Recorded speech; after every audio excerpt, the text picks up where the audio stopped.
લગ્ન નોંધણી માટે સ્માર્ટ સિટીની આરોગ્ય શાખામાં રેશનિંગની દુકાનો જેવી લાઈન. સૌથી વધુ ભણેલી છોકરીઓના નામે રસ્તા તેમજ ચોકના નામ. પદ્મ એવોર્ડ્સ માટે ધોની, રામ રહીમ સહિતના નામની ભલામણ થઈ હતી પણ રહી ગયા, જ્યારે પવાર, મુરલી મનોહરની કોઈએ ભલામણ કરી નહોતી પણ ખાટી ગયા. નેપાળમાં નાગરિકોને જૂની ભારતીય નોટ બદલવા છૂટ મળશે, મર્યાદા અને સમયગાળા વિશે દ્વિપક્ષી ખેંચતાણ. કપિલ શર્માને એર ઇન્ડિયા આપશે ચેતવણી, આવતા સપ્તાહે ચેતવણી જાહેર કરાશે. દ્રૌપદી વિશે ટિપ્પણીથી કમલ હસન વિવાદમાં, બસવેશ્વર મઠાધીશે કહ્યું અભિનેતા માફી માંગે. યંગસ્ટર્સ સાથે ડાયરેક્ટ કનેક્ટ થવા આરએસએસે શરૂ કરી વેબ ચેનલ. ડિજિટલ યુગમાં રૂઢિવાદી સંઘનો પ્રવેશ, સોશિયલ મીડિયાનો પણ ઉપયોગ.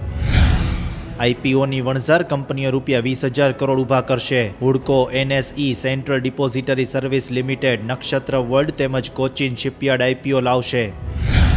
દ્રષ્ટિ બદલાય, અંધાપાની 40 વર્ષ જૂની વ્યાખ્યા દૂર કરી વૈશ્વિક માપદંડ સ્વીકારાશે. 6 મીટરના અંતરે આંગળી ગણી ન શકે તે અંધ ગણાય છે, હવે 3 મીટરનો માપદંડ. નવી વ્યાખ્યાથી ભારતમાં પ્રજ્ઞાચક્ષુની સંખ્યા 49 લાખ ઘટી જશે.